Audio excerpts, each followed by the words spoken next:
The beautiful woman sitting on the couch stared in shock as the 5,000-year-old mummy suddenly came back to life. Adele could hardly believe her eyes as the mummy slowly walked over and gazed at her sister. She had revived the mummy for one reason: to save her sister's life. Her sister had been hit in the head with a tennis ball, fallen, and ended up with a hairpin lodged deep into her brain. The injury left her in a vegetative state. Desperate for a cure, Adele had embarked on a wild quest to find a doctor among the pharaohs. Her journey eventually led her to the mummy. But waking him wasn't that simple. She first needed the help of a scientist named Will. Will had previously managed to bring a dinosaur egg to life. Unfortunately, the resurrected dinosaur attacked and killed the police chief, and Will was arrested for it. Adele broke Will out of custody. During the escape, the dinosaur was shot, and Will collapsed, clutching his chest. Their souls had somehow become connected. Despite his injury, Adele helped him make it to the mummy. They set up the ritual circle, and the soul awakening ceremony began. But halfway through, Will's wounds got the best of him, and he collapsed. Adele was crushed with despair until the impossible happened. The mummy miraculously awakened. Adele begged him to heal her sister, but the mummy replied calmly, "I'm a nuclear physicist, not a doctor." He then explained that the psychic energy Will released during the ritual had the power to resurrect the dead within a 2-kilometer radius. That's when Adele remembered the pharaoh was buried nearby,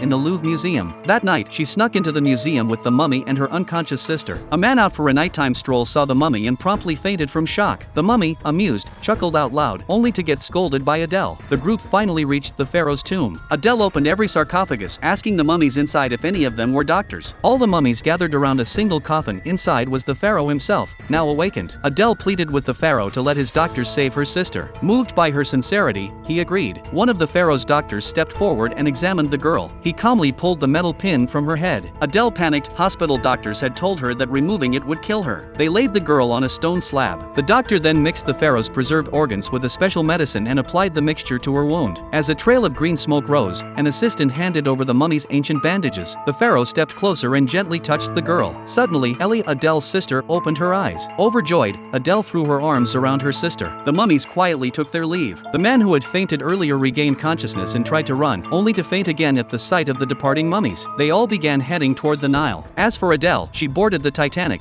ready to begin her next adventure.